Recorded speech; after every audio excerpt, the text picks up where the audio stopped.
जीवन बगिया ऐसी उलझी, फूलोगे कम कांटे ज्यादा, सिमटा जीवन डूबी सांसें। आना है तो अब भी आ जा, यदि आपने अभी तक अंतिम अध्याय नहीं देखा है तो कृपया करके अंतिम अध्याय देखें। उसके बाद ही इस अध्याय में प्रवेश करें, क्योंकि सत्य कभी नहीं मरता। मर मर के जाता है लेकिन सत्य नहीं मरता। तो उसकी भाषा में अभी और यही, इनके अतिरिक्त और कोई शब्द नहीं हो सकते। परमात्मा की भाषा में जो कुछ भी है अभी है, यही है, इनके अतिरिक्त और कोई शब्द नहीं हो सकते। समय और स्थान की दृष्टि से, क्योंकि परमात्मा से हमारा अर्थ है अस्तित्व, और अस्तित्व को कहेंगे तत्व। तत्व है, उसमें मैं भी समा जाता हूँ और तू भी समा जाता है। उसी में मैं भी जन्मता हूँ, उसी में मैं लीन हो जाता है, लीन भी हो जाता है। जिसमें कोई परिवर्तन नहीं, ऐसे पदार्थ को कहेंगे तत्व। ये दोनों त्व और तत्व भी उपाधियाँ हैं। यही ऋषि एक एक परत नीचे उतर रहा है। पहले कहता है मैं उपाधि, तू उसका स्वरूप है। फिर कहता है तू भी उपाधि है, वह उसका स्वरूप है। अब कहता है वह भी उपाधि है। ये दोनों तत्वम और तत्व पदार्थ उपाधि वाले भेदों से पृथक आकाश की तरह सूक्ष्म और सत्ता मात्र जिसका भाव है, सत्ता मात्र वही पर ब्रह्मा है, वही वस्तुतः पर ब्रह्मा है, वही है। मैं से लगाई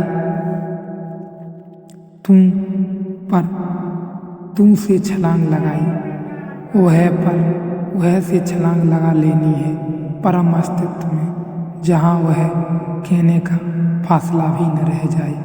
क्योंकि जब हम कहते हैं वह, तब भी तो फासला मौजूद है, कहने वाला मौजूद है, उंगली मौजूद है जो कह रही है। वह अभी भी हम कहीं अलग नहीं है, होंगे मैं फिर भी कहीं अलग है। जान लिया होगा कि बचा मैं नहीं बचा तुम, फिर भी अभी कहने वाला मौजूद है। इतना फासला भी रहस्यवादियों को प्रीतकर नहीं है। इतनी दूरी भी बर्दाश्त के बाहर है, इतनी दूरी भी नहीं सही जा सकती। एक और छलांग वहाँ वह भी नहीं है। बुद्ध से शून्य कहते हैं, क्योंकि कोई भी नहीं बचा, न मैं, न तुम, न वह। उपनिषद इसे अस्तित्व कहते हैं, बुद्ध इसे शून्य कहते हैं। क्योंकि जो जो चीज़ें हम जानते थे वे कोई भी न बची, और उपनिषद इसे अस्तित्व कहते हैं। क्योंकि हम जानते थे वे तो थी ही नहीं, जो था वही बचा, जो था वही बचा, सब खो गया। जो नहीं था सब स्वप्न झड़ गए, अब तो वही बचा जो है, और इसमें से अब काटने का कोई उपाय न रहा। इसलिए इसे परब्रह्मा कहा है। ब्रह्म के भी पार है जो, क्योंकि अभी तक परिभाषाएं की ब्रह्म की थीं, वे ब्रह्म की परिभाषाएं थीं। इसे ऋषि कहता है परब्रह्म, इसे वह कहता है। उस ब्रह्म को भी अब छोड़ो। ब्रह्म जिसकी अभी हम बात करते थे पिछले अध्यायों में, जिसकी हमने इतनी रहस्यहीन खोजबीन की, उसे भी छोड़ो। अब हम उसकी बात करते हैं जो उसके भी पार है। अब इसका अर्थ तो सिर्फ इतना ही हुआ कि सब खो गए, शब्द सब खो गए, सिद्धांत खो गया, खोजने वाला खो गया। जिसे खोजते थे अब क्या बचा? ऋषि कहता है अब जो बचा है वही है। चाहे शून्य कहो उसे, चाहे पूर्ण कहो उसे, चाहे चुप रह जाओ और चाहे जन्मों जन्मों उसके संबंध में कहते रहो। इसकी ही तलाश है, इसे पाए बिना चैन नहीं, इसे पाए बिना चैन हो भी नहीं सकता, क्योंकि जब तक हम इसे न पालें तब तक हम मरते ही रहेंगे, मृत्यु होती ही रहेगी। जब तक दुख आता ही रहेगा, जब तक हम उस जगह न पहुंच जाएं जहां जो भी मिट सकता था सब मिट गया, तब तक मिटने का मर होना, मर जाना, पर ब्रह्मा को पाकर फिर अमृत है। जीवन मृत्यु उस पर घटित नहीं होते जो है, उस पर घटित नहीं होते जो हमने बनाया है। अहंकार हमारी निर्मित है, हमारा अर्जन है, वही जन्मता है, वही मरता है।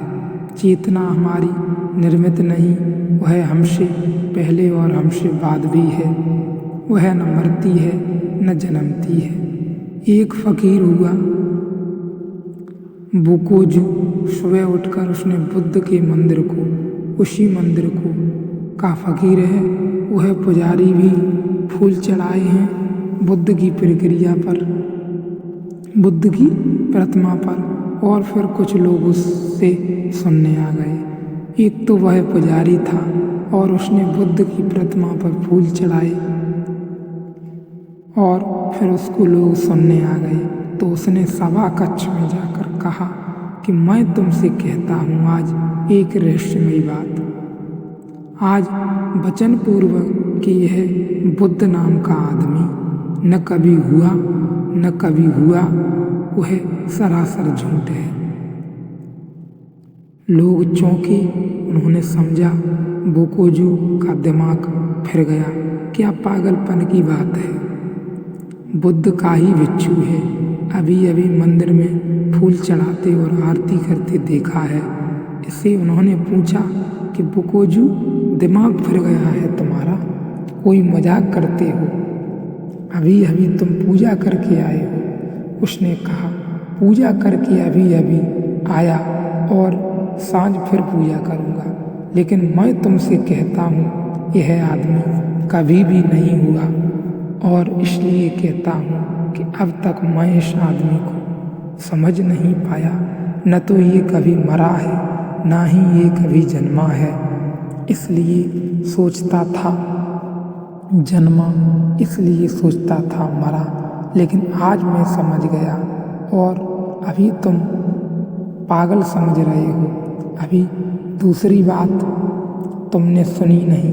मैं तुमसे कहता हूँ कि मैं भी कभी जन्मा नहीं और ना ही कभी मरूंगा। तब तो निश्चित ही समझा कि दिमाग इसका बिल्कुल पागल हो गया। छोड़ो, बुद्ध की हुआ हो, किन भी हुआ हो, यह आदमी 2500 साल पुरानी बात है, संदिग्ध भी हो सकती है, न भी हुआ हो। लेकिन बोकोजू ने कहा कि अब मैं तुमसे दूसरी बात कहना चाहता हूँ। लोग उठकर जाने लगे। क्या पागलपन है कि मैं भी कभी पैदा नहीं हुआ, ना ही कभी मरूंगा। कुछ लोग उठकर जाने लगे फिर, और उन्होंने कहा अब यह तो पागलपन की हद हो गई, अब हमें जाने की आज्ञा दो। अब जरा बात सीमा के बाहर हो गई।